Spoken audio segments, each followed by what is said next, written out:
Hello, everyone. Hello to this new webinar of the Global Plan Council. Today we are together with Janny van Beem from Crop Trust, and she's going to introduce us to this organization. A few words about Janny. She's, oh, let me find.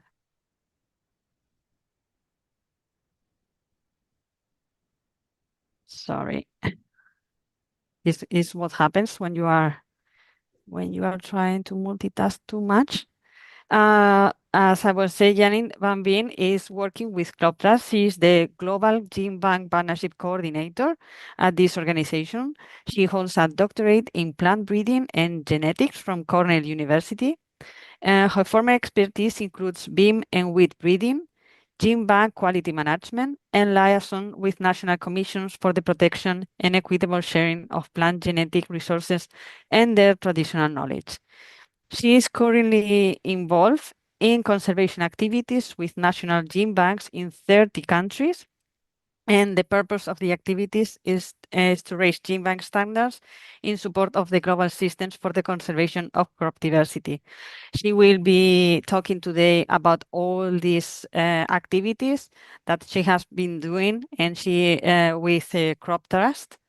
And meanwhile, I just wanted to reintroduce, as always, first that we are recording this session, as we do always with our webinars that will be available on YouTube right now. So you can watch this webinar live in that platform or here in Zoom, of course. And it will be also available as a recording later this week or at the beginning of next week. And just few words about the Global Plan Council and what we do. The Global Plant Council is a global coalition of plant science organizations. We are here to raise awareness about the importance of plant science for society.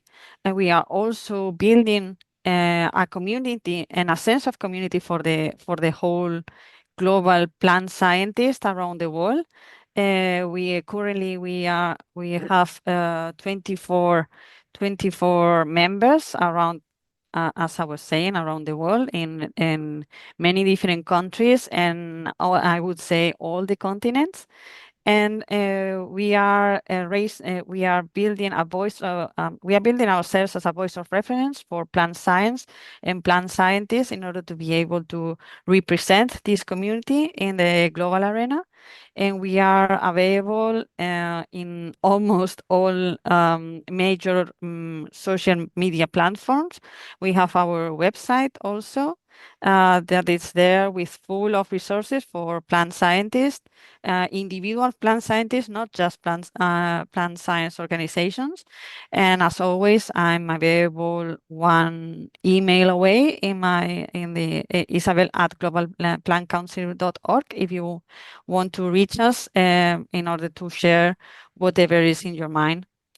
So, and now I leave the floor to Janny.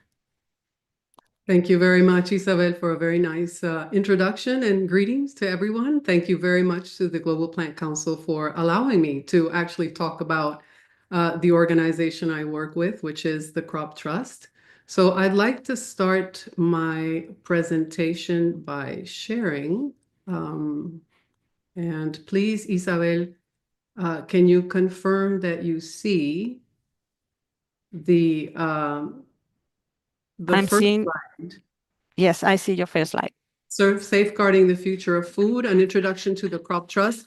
So what I'd like to do for the next few minutes is just give you a tour of the activities, the support that we give, the projects that we're part of. I think that would be in line with what all of you do, which are plant scientists, I think, in one form or another.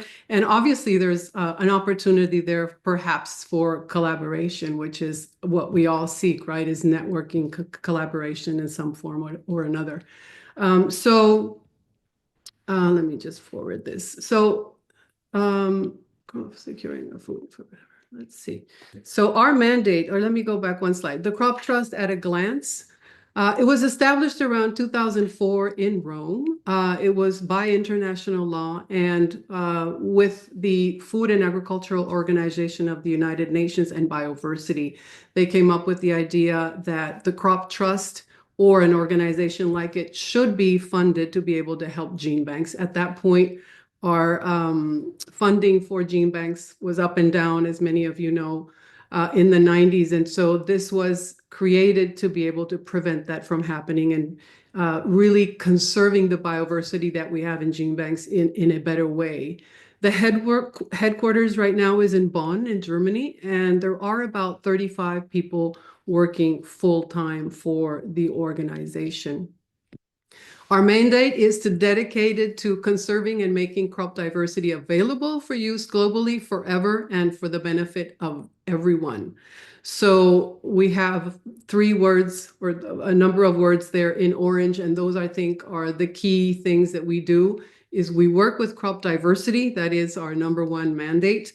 We do want to have these conserved forever, and that's one of our goals is to have enough money in our endowment to be able to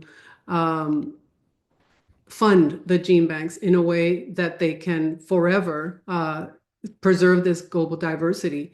And then also for everyone. So we do take seriously the fact that we want to have these in the public domain and that they should be available, obviously with benefits attached for those that are placing them in the public domain, but that is also one of our mandates.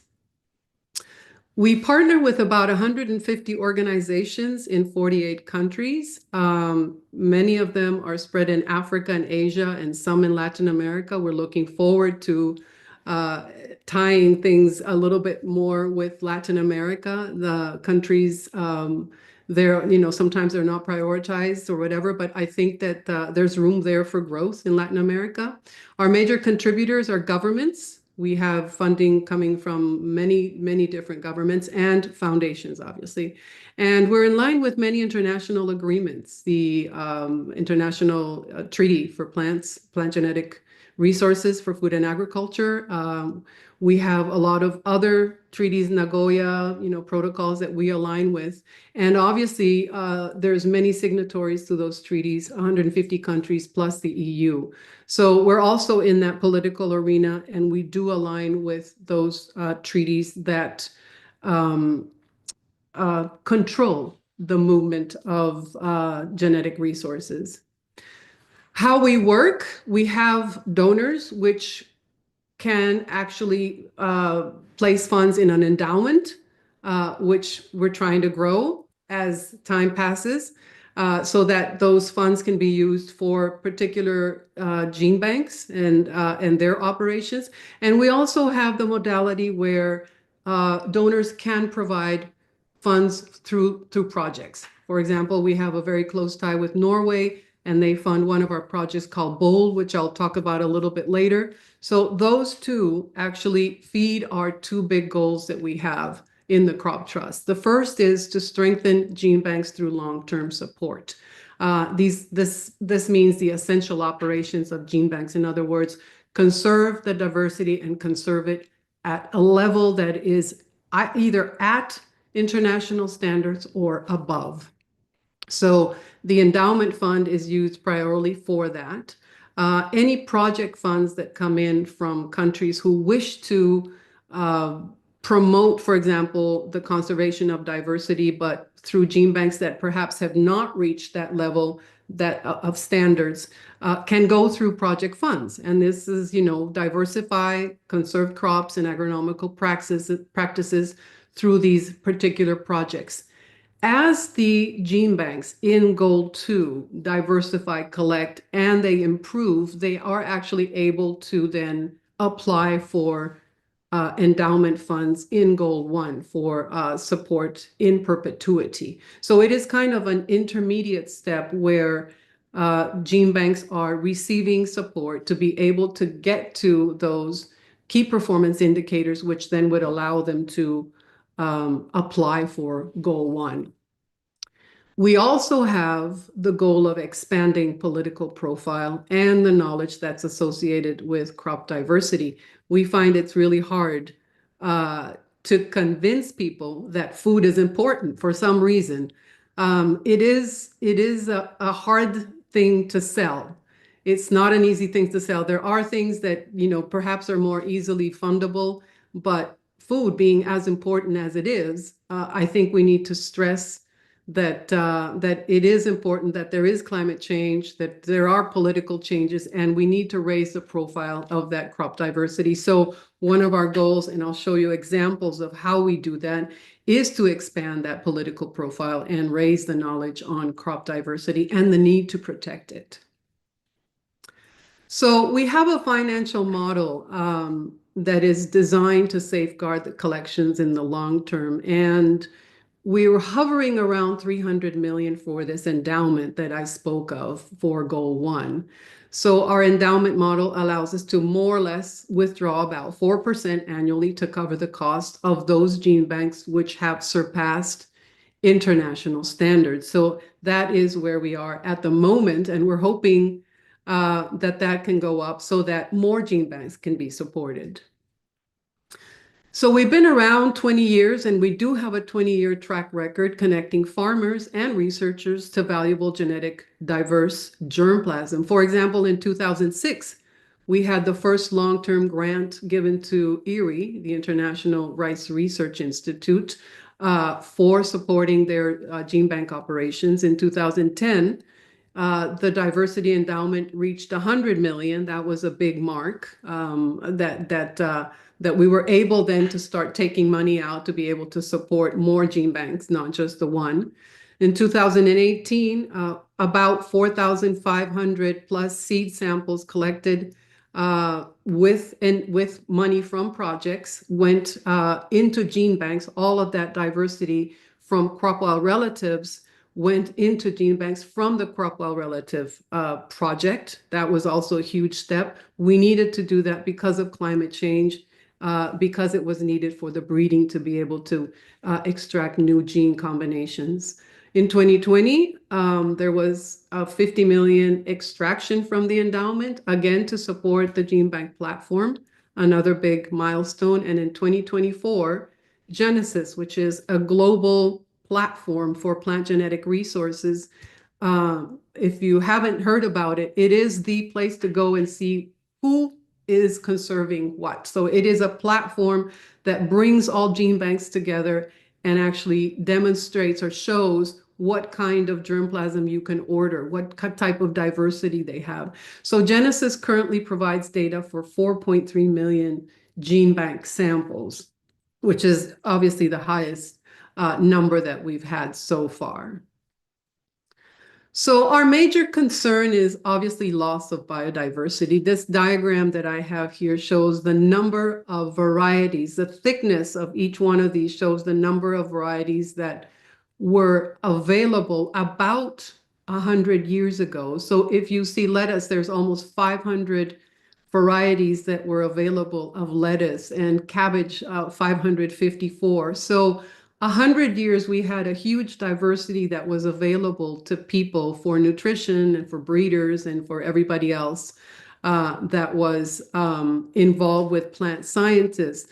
But as time has passed, we've seen that diversity is greatly reduced. As an example, with lettuce, it was nearly 500 varieties available 100 years ago, and today we have 36 varieties available for lettuce, and the same with the rest of them. There's a huge shrink in the diversity, which obviously has consequences for breeding, but also for nutritional and livelihood. If you look at the number of apples in Europe, there were more than 1,000 apple varieties grown in Europe before, and there's 6 today, 6 varieties grown commercially today. And in coffee, another example, there were about 125 species of coffee that were grown, and only 2 are economically cultivated, Arabica and Robusta today. So this is the major concern that the Crop Trust has, and it's trying to reverse this trend. So when you have crop diversity at the level of the crop, which is the first set of circles there that I have, crop diversity brings climate resilient crops, more resource efficient crops, less perishable crops, higher yielding crops, more diverse cultivation, and obviously more nutrition crops. That is all at the level of the crop diversity, but there is obviously a level of human impact that crop diversity has, and that is that farmers are able to grow things that are much more diverse. So their livelihoods are much better when they're given a choice of things that they can take to the market. And in terms of gender, when women are given a choice of what diversity they can give to their children, the nutrition then is an important factor. And so it's not just about the crops, it's also about the humans that are consuming it and what effects it'll have eventually if we keep narrowing that genetic base and that diversity that we have. So I'd like to talk a little bit about our partners and some of the projects that we have and what specific objectives we're aiming at taking on to be able to reverse this trend of narrowing biodiversity. One of our biggest partners is the Svalbard Seed Vault. You've probably heard of it. It's in the Arctic Circle. It's in Norway. So the Crop Trust is a partner in the management of the Svalbard Seed Vault, a facility for safety duplication of plant genetic resources. It has three objectives. The first is to preserve safety duplicates of unique seed samples. So they only accept unique seed samples that have high viability and good number, or good inventory, as we say. These samples, or this institution that is sending the samples, should contribute to public awareness about the importance of conservation and use of plant genetic resources. And then lastly, also contribute to keeping plant genetic resources in the public domain. So this is one of our partners. We do support gene banks by providing funds for regeneration. Regeneration, meaning, for those of you that are unfamiliar with gene bank terms, is when you either are losing viability or you're losing the number that you need to have, the inventory or seed quantity that you need to have. When you lose either one of those, you need to take things out to the field and plant them again, harvest them again, and replenish your stock. So that is called, in broad terms, regeneration. So it is the most expensive task that a gene bank can undergo. Regeneration is very expensive. You have to have land, you have to have your seed, you have to have field management, you have to harvest. And so it is an expensive task, and the Crop Trust does fund gene banks for the regeneration of their accessions when they lose viability or they lose seed number. And it does pay for the transportation to the Svalbard Seed Vault. So this is one of our partners from Nigeria who for the first time deposited some of those regenerated materials. It is a very exciting place, and it's kind of outworldly. It doesn't feel like it's part of this world because and a lot of people like going there and visiting a place where they have put their safety duplicates just in case anything happens. By the way, things have happened. They happened at Icarda in Syria, where they lost the material they had in their gene bank, and many of their materials were extracted from Svalbard and regenerated again for the new gene banks. And so it has already been used in the way that it was intended, meaning it provided the seed that a gene bank lost. So it's already done its job once and will probably do it several times again. So a second and very important partner that we have is the CGIAR Gene Bank Initiative. This is a group of gene banks, of international gene banks, that work very closely together to not only conserve germplasm, very diverse germplasm, but they do a huge job of capacity building and promoting genetic diversity. So together, the Crop Trust and CGIAR develop quality and data standards. We've been working together for about 10 years to kind of harmonize what we should do in international banks. Where are the standards? What are the key performance indicators that we should be looking at? And how do we get from where we are to where we should be? So that has been the work of 10 plus years between the Crop Trust and the CGIR. We also seek funding together, and we do capacity building in GeneBank best practices, which is quite convenient because the gene banks have a place to show people, and so many times they have supported the Crop Trust, and we're very thankful for that. In that other banks, national banks, can go and learn in these gene banks with exceptional quality, and they can learn the best way possible. So this collaboration between the Crop Trust and the CGR is one that is very important to us. We also have very close collaboration with other A15 partners. A15 stands for Article 15 in the International Treaty for Plant Genetic Resources. And these are partners that have their collections as international collections available through the multilateral system. And the close connection there with them is mostly in capacity building and quality management. So this picture, for example, was taken earlier this year in World Veg. They had a fantastic workshop and taught many of us. I was there as one of the participants. We talked about flow efficiency in gene banks. We talked about standards as well. We talked about innovations in gene banks. And so it was a very inspiring workshop to actually be able to take the word then to others and try to energize them so that their quality and their innovations are in line with what, for example, World Veg is doing. We also have a collaboration with ICBA in Dubai. We're going there to have a workshop in November with CATI in Costa Rica, CPACT in Fiji, and ICRAF in Kenya. So I'd like to talk a little bit about the projects now, specifically what we've done so far with the projects and what we plan to do in the future. So one of our biggest projects is BOLD. You may have heard of it, Biodiversity for Opportunities, Livelihoods and Development. That's what BOLD stands for. The origin was a previous crop oil relative project. The duration for this new project is 10 years, and the value is 58 million for those 10 years. And the donor was the Norwegian government. So the BOLD, because it's big, it's got several work packages, and I'd just like to tell you what each work package done. The interesting thing about the work packages is that not every country or every national gene bank participates in every one of the work packages. There is entry points. A country may want to do quality management and data management and safety duplication, but maybe not some of the other activities. So they do have a way of coming into a project in different forms depending on their priority. The first one is capacity and resource development. And by that, we mean they develop a kind of quality management system that allows them to plan their improvements and provide evidence of how they're improving with time. Data management is really important, equipment purchasing, and today there's 15 countries that are part of that work package.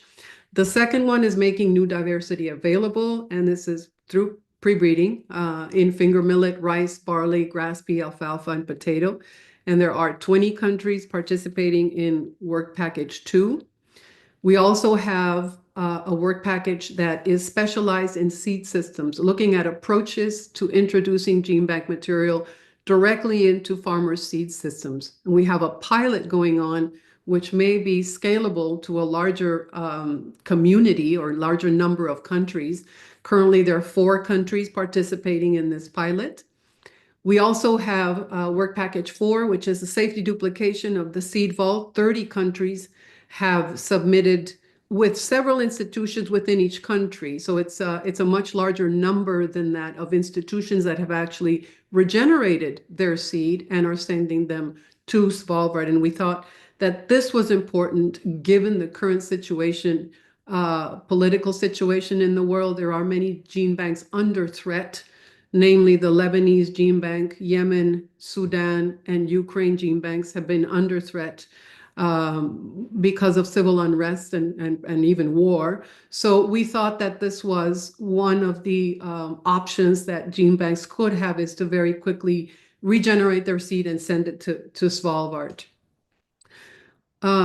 Work package 5 is about communication, engagement, and outreach. And we think that this is important, that gene banks should promote more of what they have. They should be able to say what the value of their material is and be able to donate it, and not just be museums, right? That's not what we want. We want active engagement with breeders, researchers, farmers, students of any kind. So we put some emphasis on work package 5 to do that, to do the outreach.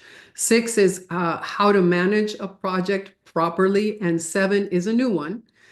This one just started this year. It's a new work package that actually concentrates on opportunity crops.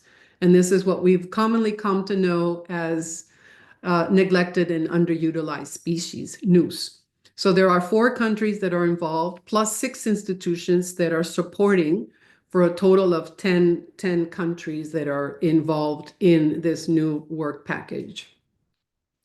So if you look at the total distribution then of BOLD around the world, we have about 61 countries that are actually involved in preserving their genetic diversity. So I'd like to talk a little bit about this NEWS project, because I know there are other projects and you might be part of one of them. So you may be interested in knowing about this new BOLD objective, which is to diversify the NEWS and that it is securely conserved and characterized. That's the first thing that this project will do, is identify opportunity crops. What do they need to be conserved? What do they need to be characterized and evaluated properly to know what is the value of them? Why are we bringing them to the table, either for nutrition or for breeding purposes? The second objective is the use and value of NEWS in sustainable agri-food systems. Again, it's not just about conserving in the gene bank, but also inserting these valuable plants regionally in agri-food systems. And the third one is the supportive environment for the use of NEWS by farmers, either through education or a knowledge base, something that enhances the use. Farmer days, we're working on a knowledge base for opportunity crops in that way, in that they can look at anything related to gender, to agronomic practices, to taxonomy, to distribution, anything that you would excuse me, that you would like to know about neglected crops, that you could look it up and it would all be in one place. So I wanted to emphasize on this because I know that there's a new wave of VACs and other projects that are concentrating on neglected crops, and that might be of interest to you. So in essence, various activities have been implemented in phase 1 of BOLD. There's been a lot of capacity building, equipment purchasing, implementation of a quality management system, barcoding, regeneration of accessions, pre-breeding. So that is coming to an end. Phase 1 is coming to an end, and phase 2 is starting in January. So we're very happy the way things have turned, and the energy that national banks and other partners have brought to this project. So our second big project is Seeds SFR, which is Seeds for Resilience, and it's National Seed Collections for Climate Resilient Agriculture in Africa. So the duration for that project was, or is, 4 years. It's coming to an end with US dollars 8.5 million plus 11.5 that were given to the endowment from the federal government of Germany via KfW, which is the bank. There are 5 partners involved: Nigeria, Ghana, Kenya, Ethiopia, and Zambia. So 2 in West Africa and 3 in East Africa. And the outputs are essential operations for national seed collections in selected African countries are safeguarded for the long term. So these gene banks have received funding, and they have received training on the standards and proper ways of drying, processing, cleaning, conserving, packing, distributing, so that they do have the maximum benefit when they actually have accessions in conservation, that these accessions are at the top of their quality and they can be distributed and used by the gene bank themselves or the region, the country that is conserving them. Output 2 has the objective of managed and documented appropriately. So these collections need to be managed and documented for conservation and use. Many of them start by not having much data about their accession. So very little is known. The value is not known. So this output actually promoted the use of protocols and minimum data that needs to be collected so that value is added to their collections. And the third project is increasing the diversity of varietal options with which farmers can respond to climate change. And this is, again, the Crop Trust doesn't just do the gene bank, collect things, regenerate and put them in the gene bank. There's always the component there of going back to the farmers and letting them be part of participatory breeding or selection of their materials so that the materials actually get into the agri-food systems. To give you an example of one of the impacts or outcomes of the work that we did, this is a gene bank when we first visited. The jars were not closing properly. They allow moisture in, and conserved seed has two big enemies. The first is high temperature, and the second is relative humidity. In other words, water in the air getting into the seed. So these two things really bring down the viability and the ability of a seed to germinate. So when you have this type of packaging where the moisture is going in, and most of our partners do live in hot places, and the relative humidity may be 70, 80%. So you can pretty much conclude that most of this seed must not have been very viable because they are not conserved under cold conditions, and the relative humidity outside is probably getting into this type of canister. So after 2 or 3 years, this is what we see. We see jars, and even better, we see aluminum packets. Aluminum packet is the best way to pack. This is medium-term storage, so they do, it's for use every day, so they do put them in jars, but they're barcoded. They're actually well documented. You could read it with a laser reader. It's connected to a system where you can find out, if you read this, you can find out how many seeds you have, when the last time it was viability tested, and there's a location. You can actually find the seed. It's got a shelf. It's got see the number 12 there. It's got a shelf. It's got a number where it's located, and you can actually extract the seed very quickly. So this is sometimes some of the things. It's not just how it looks, but also the connection to their operating system and the viability testing and the location of it. So I'd like to talk a little bit about some of the support and services that we provide to the gene banks.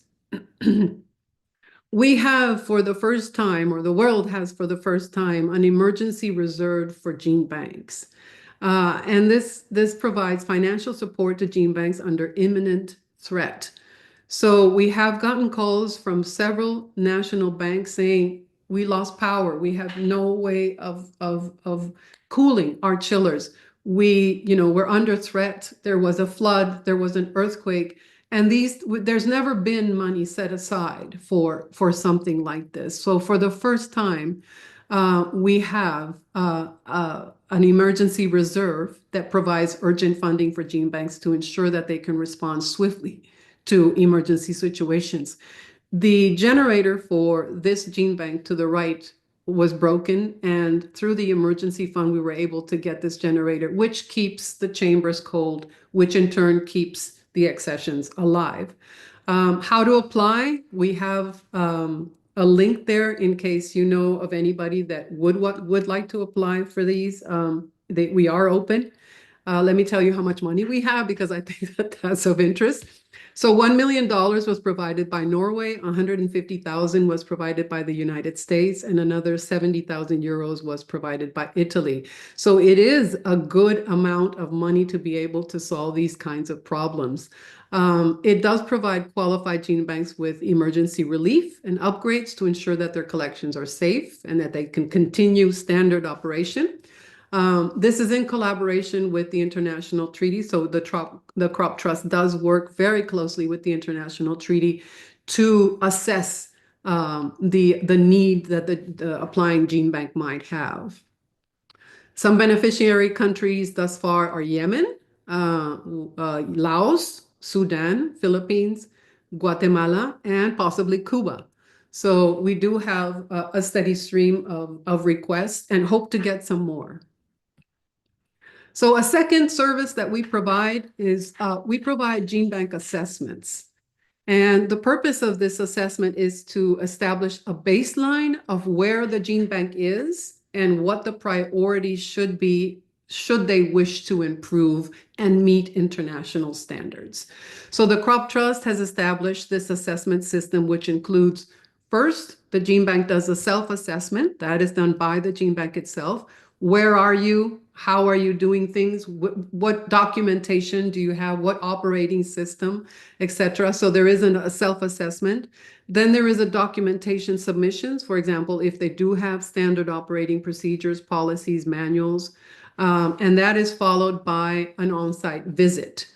And the assessment. So for example, here, this is my colleague visiting the gene bank in Zambia, and he is a specialist in regeneration. So he's assessing the regeneration protocols for this particular gene bank. After that assessment, there's a report, obviously, and a list of recommendations and priorities for improvement. So then, obviously, the basic thing is equipment, infrastructure, capacity building. Those are the basic three things that people need. They need capacity building, equipment, and infrastructure. So somebody needs to foot the bill for those. So typically, these gene banks are either part of a project or they have monies from other projects that they can come in and use for that. So there is a guidance in our part as to how to do it, which suppliers to use, which type of equipment is better, which protocols are better for the type of crop. You know, if it's an open pollinated crop, it's not the same as self-pollinated. If it's a wild crop, it's not the same as cultivated. So there are a lot of differences and a lot of nuances to being able to, for example, regenerate and characterize these accessions. So with that help that we bring, we also assist gene banks in the implementation of a gene bank quality management system. And if you visualize it, you might think of somebody walking up a set of stairs, for example. So you may consider that your gene bank is at the bottom, or you may consider that your gene bank is towards the top. Wherever it is, there needs to be a way, a tool that can assist a gene bank in assessing where they are in this improvement continuum. What is it that you have and you're good at, and what is it that you would like to improve in? So what they're aiming, or what we're aiming gene banks to have, is adherence, first of all, to international policies. I think it's very important that gene banks learn about how to legally acquire accessions, how to distribute them the correct way with the right agreement so that there's maximum benefit to them. So it's important for them to understand the international policies involved with plant conservation, acquisition, collecting, and distribution.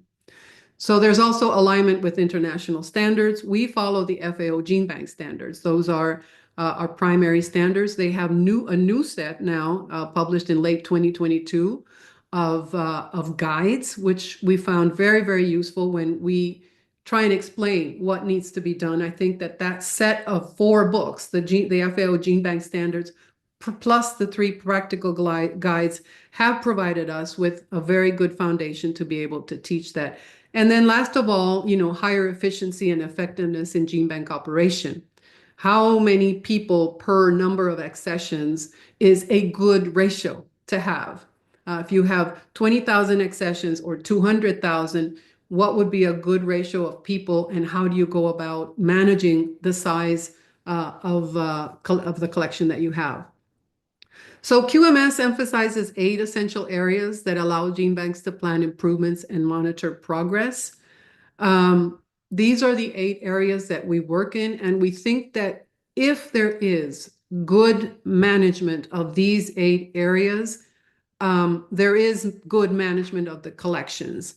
So the first 4 on the left, from top to bottom, is the science or the operation, meaning the standard operating procedures, risk management, staff management, and equipment infrastructure and reagents. Those are the first 4 that we target because they are the fundamental building blocks of the gene bank. And so when we start by assisting a bank in improving, we start with where are your protocols? How can you write them better? Staff management, what capacity do you need? What equipment do you need? So we kind of emphasize on the left side. And then as the project advances, we emphasize on the right side, which is policy, users, meaning farmers, breeders, and students, researchers, information management, the data, and then the supply chains that they might have. So all of this in their quality management system is supported by documentation, both for capacity development and as evidence for donors and auditors. Ultimately, all of these things would go into having what is called the Gene Bank Quality Manual. That is what we strive for them to understand and have. This is usually a digital document where these things can be kept for, again, capacity building or for any donors that might want to come and visit or auditors. So that Gene Bank Quality Manual is what we're aiming at to have. We also provide support with risk management. In the world that we live now, and it's sad to say, but 3 of our partners for bulb, Yemen, Sudan, and Lebanon, have recently suffered losses of their collections or near losses of their collections. And so we think that risk management has to be part of the formula, and we do provide some help in assessing what the risks are and ways to mitigate them. Obviously, the biggest way to mitigate a loss of a gene bank collection is by safety duplicating it. And that is why we place such importance in that objective of having them regenerated and send them outside of the country, send them either to Svalbard or an institution that they trust. So this part of support for risk management now seems more and more important as the days go by. So there's a business continuity plan there and also an emergency action plan. Together with quality management, obviously, is a very important part, and that is data management. The seed by itself is of little use to farmers, breeders, or climate mitigation. No self-respecting breeder or farmer is going to plant seed that he knows nothing about. So the value of the seed is the data. The data is what brings value to the seed. And we recognize that and try to promote any activity that adds value, meaning it brings data attached to the actual accession. So characterization and evaluation data provide users with very necessary information to select genetic materials correctly, right? They should know what the properties are, days to flowering, days to heading, days to harvest, yield, any biotic and abiotic tolerances or resistances. That all of that brings a lot of value to the accessions. So we have a dedicated team in the Crop Trust called the Information Management Team that assists gene banks in, first of all, validating the data, explaining what kind of data they need to have that adds value to their collections, and then using Green Global Community Edition, which is a gene bank program, to say it in simple terms, is an operating system that allows gene bank to perform their particular activities, from collecting all the way to distribution and safety duplication. So it streamlines the process of entering the data and following the workflow of a gene bank. And then also this group promotes uploading collections once they're ready and the data has been validated into Genesis, which is a global platform for genetic resources.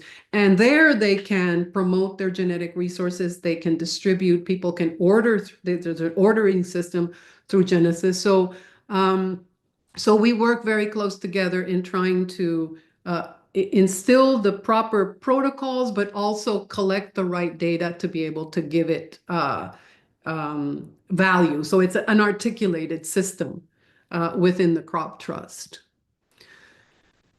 There's a big achievement by the crop trust, and that is developing the crop strategies. You may not have heard, these are little booklets that are very, very important for particular regions, for particular countries.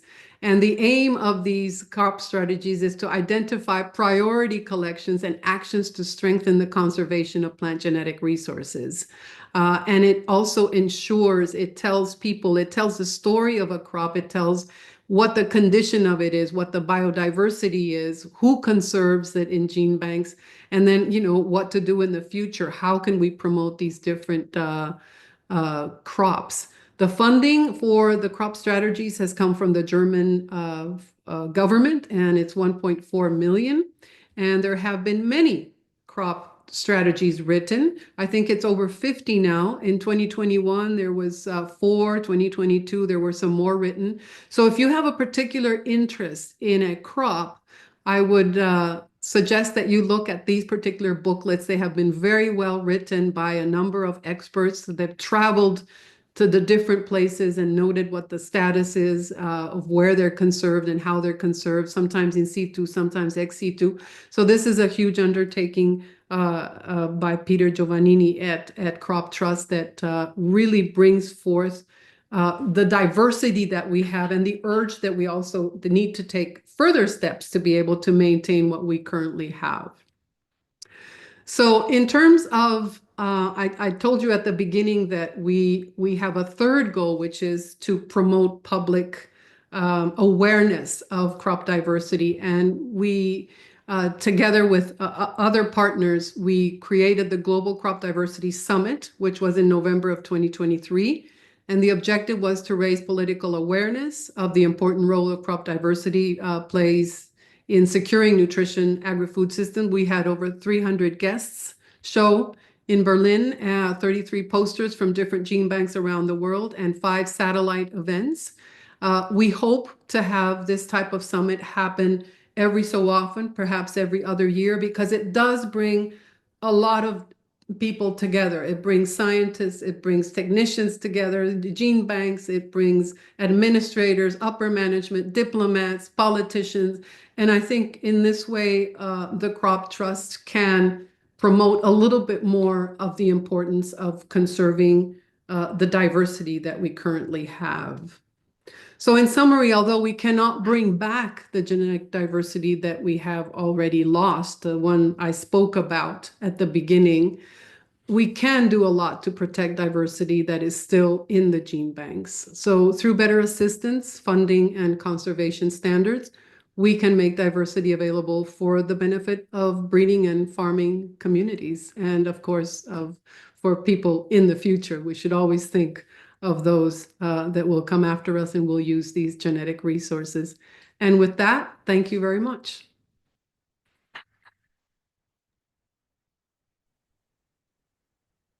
Thank you so much, Janny.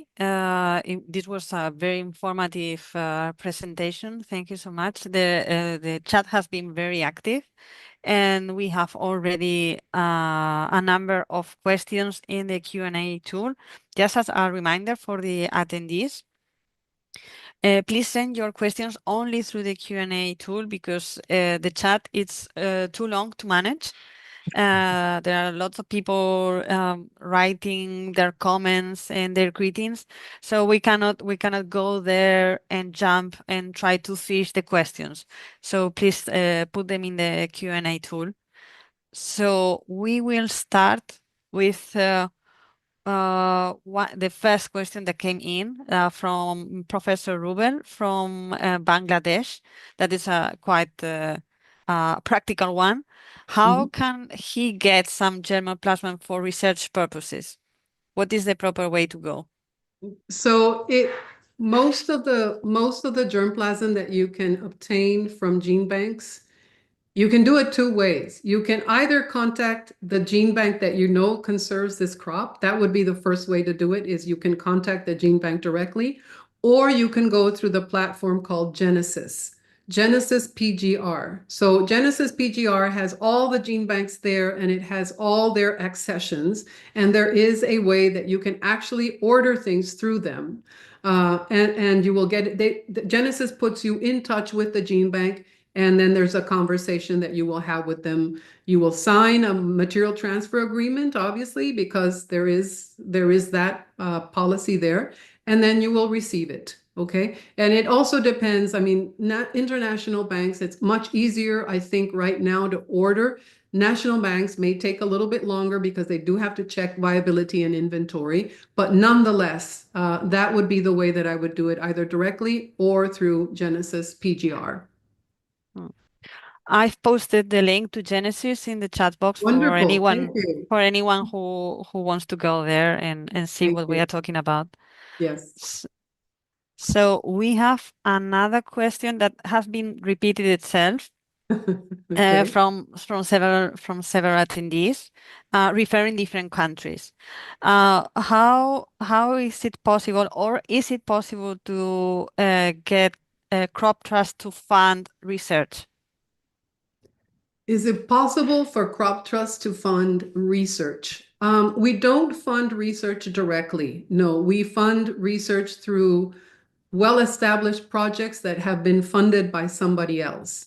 So if you wish to do research and it's in line with one of our mandates or projects, you could apply to one of the work packages. For example, in BOLD. Mhm. There are countries there that wish to do pre-breeding.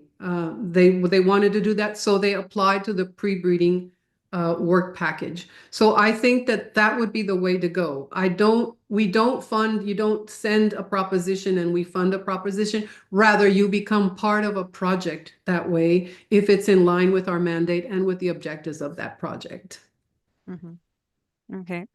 This question was coming from people from different countries, so I think Okay, it will be very useful. right. Um,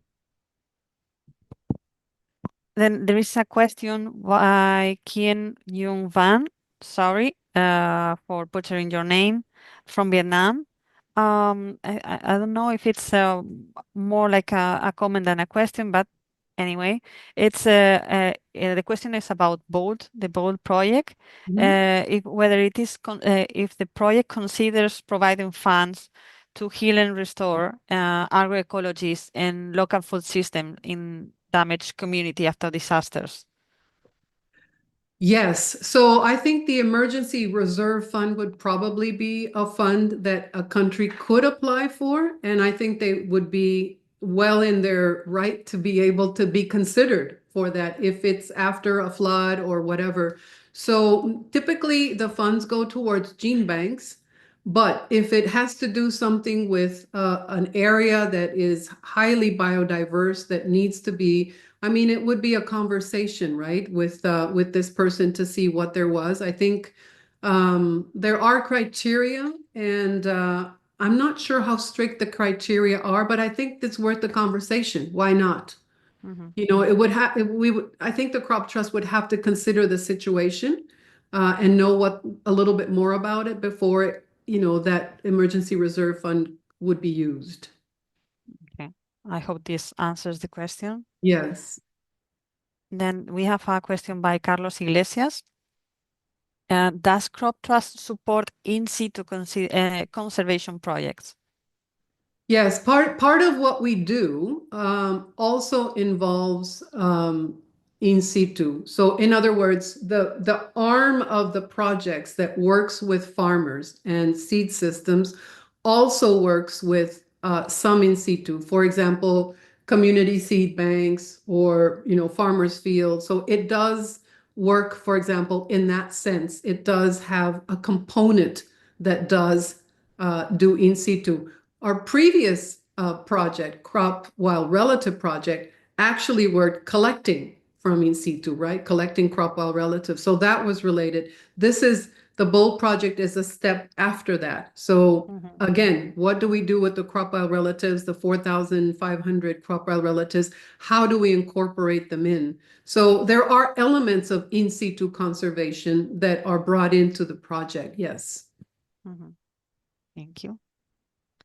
Then we have a long question by Brian Irish. Based on the presentation, it seems that crop trust focused in mostly on germplasm of seed propagated crops. Also, potatoes were mentioned. What are the opportunities to collaborate on research and work with the trust on clonally propagated tropical or temperate crops? Yeah, we actually work in 3 separate types of conservation, actually 4 separate types of conservation form. We work on seed, and I spoke a lot about seed because it's the most common one. Many banks have in vitro gene banks. Many of the crops that we have, banana, yams, sweet potatoes, things like that, are not conserved as seed. They're conserved as in vitro. So many of the conservation, I spoke more broadly about it, but there is obviously in vitro conservation, and there are field conservations efforts also. There are things, for example, in ECROF and other institutions where they conserve their trees this way. So exactly the same thing applies, everything that I said, to in vitro and field conservation. The same standards, we have FAO gene bank standards for both. We have risk management for both. We have data for both. So even though maybe I showed seed being conserved, the same exact principles are applied for in vitro and field. The fourth conservation form is cryopreservation. So a lot of these crops can go into cryopreservation, and there are 2 or 3 institutes that actually specialize in that and can teach others to do it, depending on the very specific protocol for the crop that they have. Each crop has a very specific protocol for cryopreservation. So that needs to be taught, that needs to be researched. And so, but exactly the same applies. Many of our national banks also have in vitro. I just visited Laos and Vietnam, and they have in vitro collections and also field collections. So it's exactly the same thing. The training is for all 3 forms of conservation. Just a reminder for the attendees, we are answering the questions only those submitted through the Q&A tool, because I am still seeing the chat quite active. Just a reminder. So next question is from Dr. Muhammad Bilal Khan. He asks, from a practical point of view, if he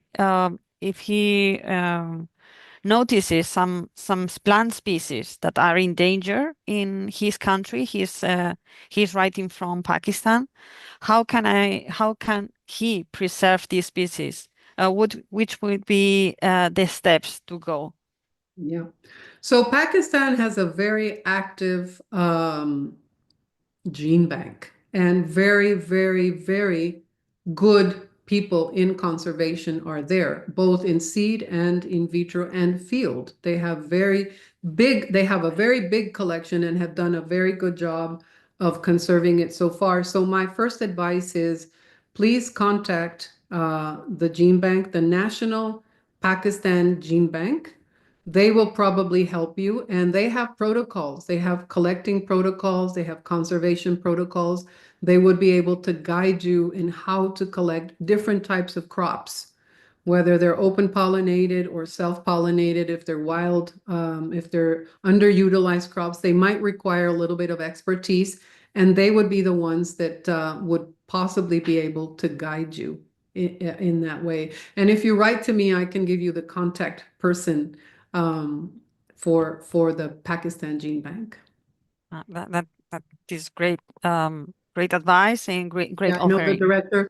I know the gene bank manager, the director for the gene bank very well, and I know the in vitro person, seed people, and field people. So I can probably get them in touch very easily. Mm. Next, we have a question by Umesh Acharya, I think. And he asked about wild relatives conservation. Does I understand that Crop Trust also deals with them, but could you elaborate? Yes, so every gene bank has crop relatives. I mean, it's part of what people conserve. It's part of the importance of biodiversity. It's also what we look at if we don't have in cultivated varieties, we look into crop relatives to see if maybe we can extract a gene that we need for drought tolerance or some biotic stress. So there is that component. We don't just do cultivated varieties. We also do neglected crops. We do tree crops. We do crop wild relatives. And there is a management to all of those categories. They're not managed the same. They're not regenerated the same. And this is where the capacity building comes in. How do you actually manage the different kinds? We call them biological statuses. How do you manage the different biological statuses? How do you propagate them? In some cases, you regenerate them. In some cases, you need multiplication. In other cases, you need propagation. There's different reasons for doing those. And that is where the capacity building comes in. But yes, every bank has examples, especially national banks. International banks have more seed of less species. National banks have less seed or samples of many more taxa. So it is much more complex for a national gene bank to be able to maintain all these kinds of genetic resources. And therefore, some of our projects are guided towards them now because they're the ones with a very, very sophisticated and complex number of accessions and categories and biological statuses. Thank you. Makes sense. Next question is by Amina Batul. She thanks for the wonderful presentation first, and then she makes a couple of questions. What are the opportunities to collaborate on research projects and work with the trust on neglected crops? Yeah, I think, well, we're looking for people now. I think you should check out our job opportunity website. We're actually actively looking for people because, the wave since VAC's vision for adapted crops and soils started, there has been an interest in funding other institutions that look into neglected crops for the purpose of preserving them, but also for the purpose of making ourselves eat better, more widely, preserve different regional things that are culturally important. And so we're actively looking for people. So I would advise you and would be happy for you to visit our website and have a look there and see if there's anything there that might interest you with the new projects coming on neglected species. Yeah. Mm. And then probably, I'm very connected with this also from Amina too. Regarding the PhD fellowships offered by Crop Trust, she's interested in knowing if they are annual basis or project based. I think there's all kinds of permutations. I mean, there's things that are for 3 months, for a year. I mean, you could actually come in as an intern for a project, depending on what there is. The project managers handle the projects. And so one would have to, if one is interested in that, one would have to contact the project manager, see what there is in the listing, and then do that inquiry there. It's different for different projects, so I don't have a straightforward answer because it depends on what you want to do and it depends on what the needs are of the project, and I think that conversation needs to be had. Mm-hmm.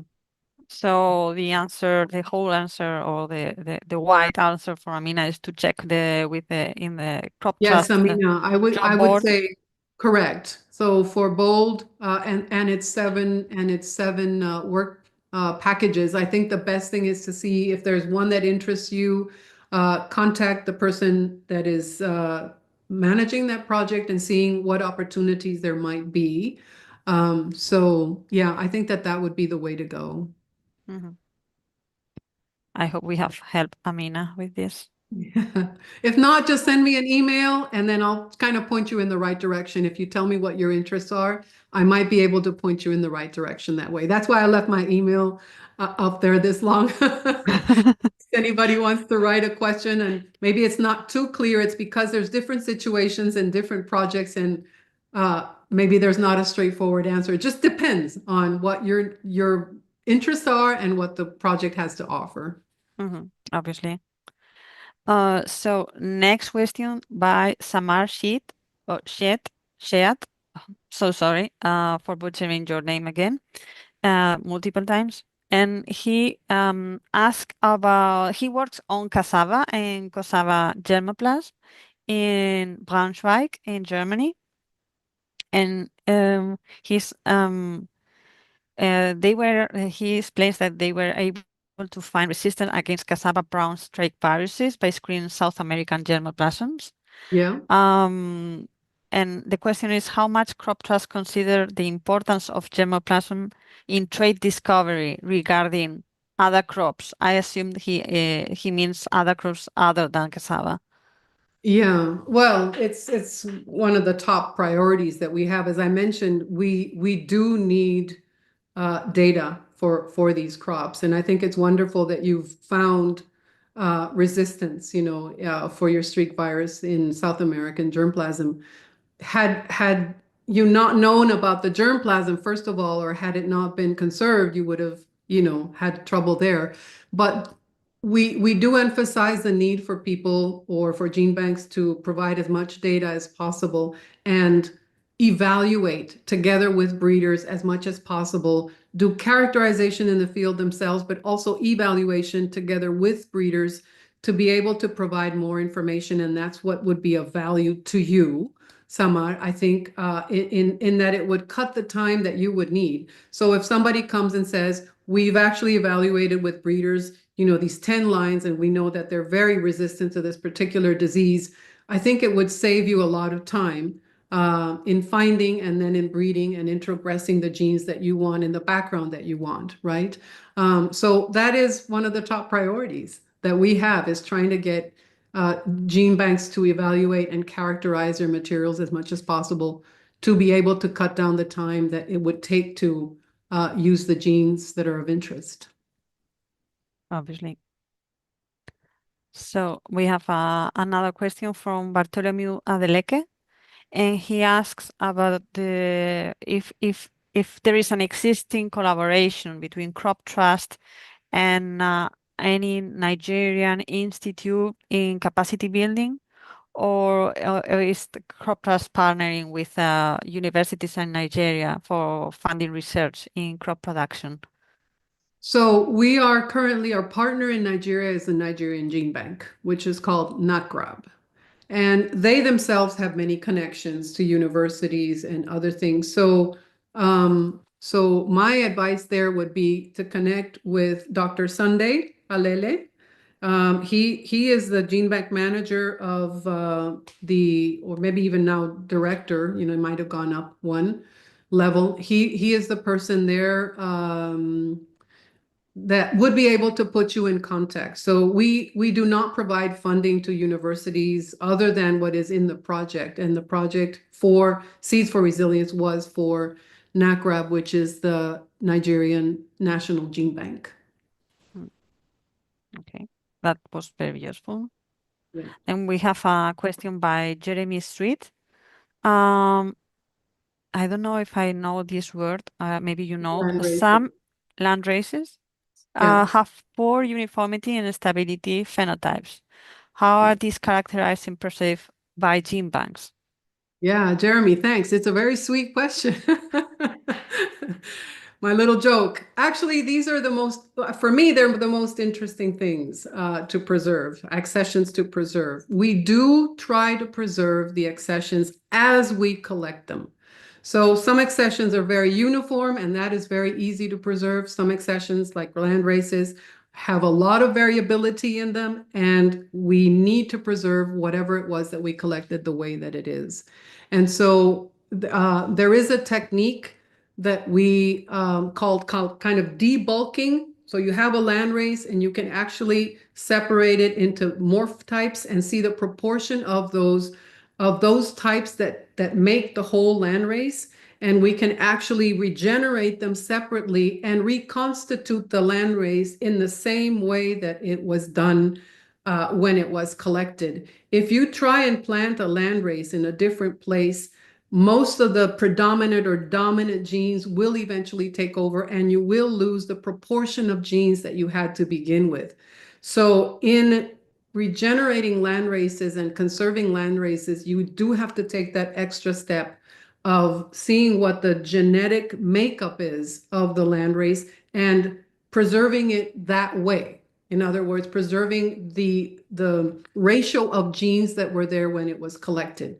And we have different ways of doing it for different crops. And it's part of the capacity building that we do so that don't eventually become uniform because there's one or two very dominant morph types, which you will then harvest, and then eventually you'll lose the less common genes that you would want to keep in the mix.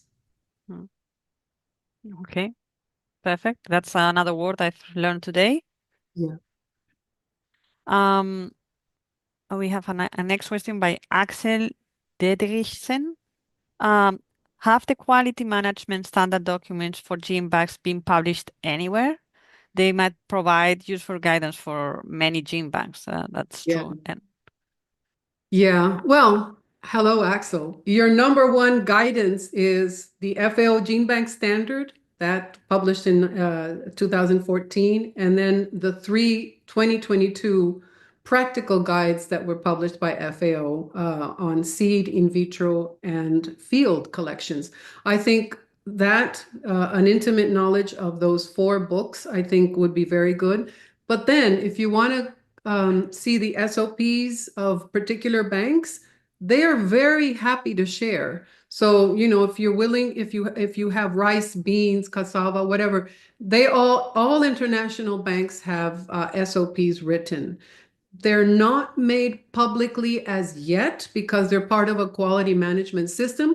But if you write to any of the gene bank managers, they would be more than happy to share with you their SOPs. I think that's a fair statement. I mean, they share widely. They shared widely with me. I shared widely with them, but I've always asked for their permission before sending any of their copies to anybody else, just because of intellectual property rights.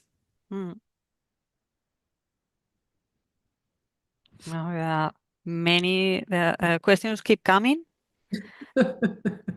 Yeah, we have a long question by Fida Alo. I will read. Given my 23 years of experience working at ICARDA in the gene bank, focusing on genetic resources and biotechnology, I'm particularly interested in how the crop trust can support countries like Syria in rebuilding resilient agricultural systems. Beyond partnerships with international centers like ICARDA, what specific initiatives or collaborations does the crop trust have in place or plan to develop with national governments to help safeguard crop diversity and restore agricultural capacity in regions affected by conflict and displacement? Yeah. Yeah. So obviously, I mean, the thought is that we should help these countries as much as possible. We did have three partners in phase one: Sudan, Yemen, and Lebanon. Very strong partners, very eager to help. They write procedures. Even as the bombs are falling, they still send documentation in for me to evaluate and data to be validated. It's amazing how they keep going, even in light of all that's happening to them. So we will not obviously let them go because of this. In fact, I think we're doubling the efforts to be able to help them in any way we can. We understand that they won't be able to continue with the current because if they don't have a gene bank, how would they continue improving by buying equipment and improving infrastructure? We can't do that. So I think another modality is going to be needed for banks like Yemen, Sudan, Ukraine, Lebanon, and things like that. So we will continue doing capacity building. We will try and support in any way they can, perhaps in travel, so that they can learn from other gene banks and spend some time so that that expertise is not lost. I think we cannot lose that expertise. That expertise has to be there so that when some piece is reestablished, that they can come back. They can restart the gene bank or continue if the gene bank is okay, continue. So we're trying to, in any way possible that we can, support them. So I talked to both Alis. There's an Ali in Sudan and there's an Ali partner in Yemen, and we're in constant communication about how they can attend, what community of practices we have for them to attend, and hopefully in that way we can continue the momentum going until such time as things settle down.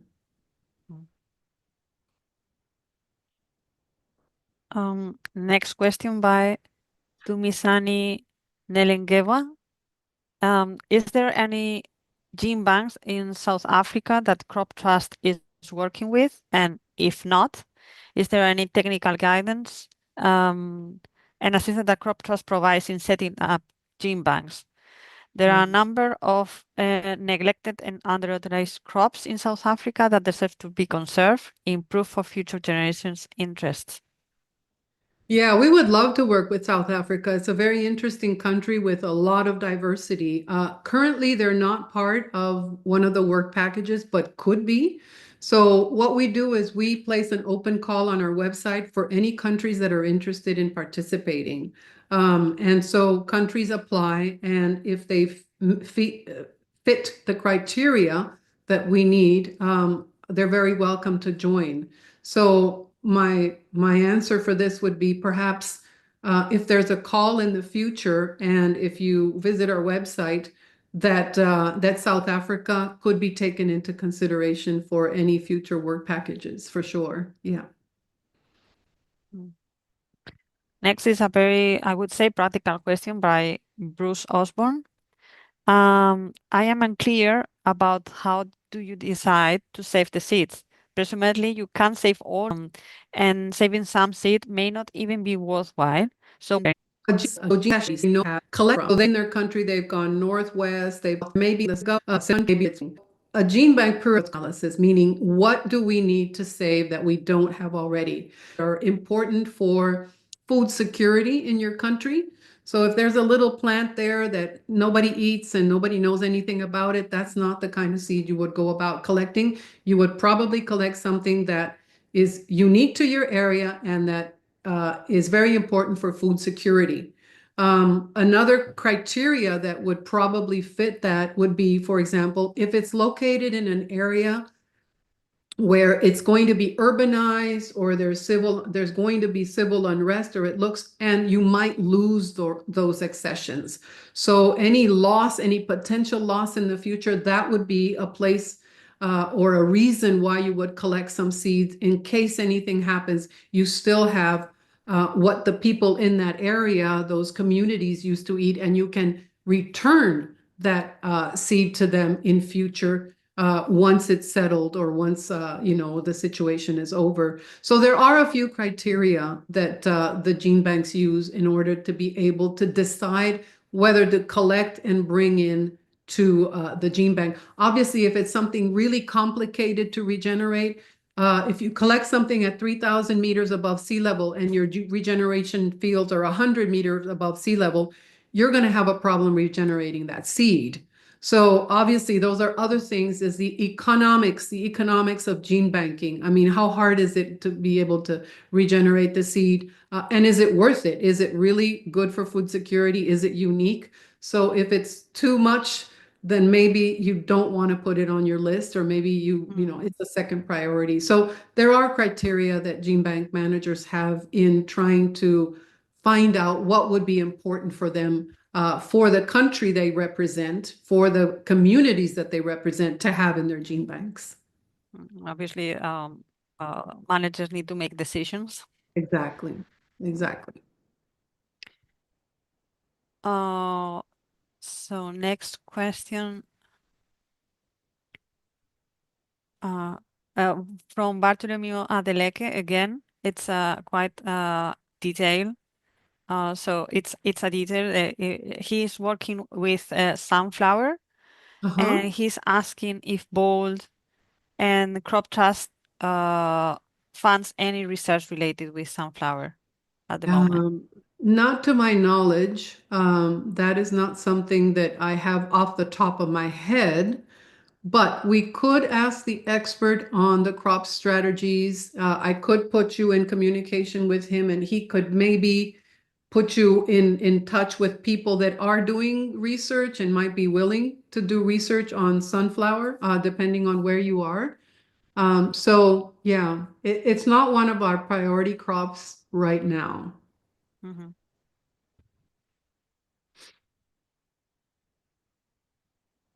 Oh, this is from Caroline Skagen. That's a practical question about the functioning of the gene bank. Do you evaluate seeds and plants for virus or pathogen contamination before going to conservation? Yes, that's a good point. So the phytosanitary status is one of the four very important things before conservation. So viability, in other words, is it alive? The number that you have, you don't put away two or three seeds. You have to have enough seed to be able to um, uh, regenerate three times or distribute. So seed. The third one is phytosanitary status. And it's very important that you evaluate it. So anything that is collected is put in post-entry quarantine and evaluated by a pathologist to make sure that what you're harvesting is actually free of phytosanitary issues. Before you distribute, you must have a phytosanitary certificate from the national office of, it's called NPPO, National Plant Protection Officer. So the National Plant Protection Officer has to issue a phytosanitary certificate before anything leaves the gene bank. So all of that helps to control the number of viruses, bacteria, and fungi that may be transmitted if you don't have these checks and balances in place. Mm, Good question. Yeah. mm. This might be the last question from Matthew Ordich. Svalbard is clearly excellent for seed conservation crops. Is there any plan to develop an equivalent for the field and or for in vitro or cryo collections? Yes, there is a huge effort being, I think it's now 5 years old, of doing exactly the same thing, but with cryo. In other words, all those recalcitrant seeds and clonal crops would all be conserved in cryo. The cryo project has been on trying to find funds for about 5 years, but sadly has been unsuccessful. So they have a plan, they know how to do it, they have the expertise, but they need the funds to be able to do something very similar, some sort of central place where all of these cryoconserved crops would be. And I think when they have the money, they'll be able to offer that service. Hmm, okay, perfect. And I think we are done for the day. We are almost half an hour over our due time. Thank you so much, Janny, for your time and for answering so thoroughly and so clearly all the doubts that the people here in the audience had. Thank you also to the people in the audience who stayed this long and who have stayed with us for this whole time. And see you all soon. We will have another webinar next month. We haven't started the dissemination of the content, but it is possible that Jani joins us again there with other experts to keep talking about gene banks and conservation. And so thank you so much for everything. It was really, really interesting. We will make the webinar available on YouTube very soon. And you are welcome to send your questions either to me or to Janny. Her email has been on your screen for the whole time, so I hope you have it already noted.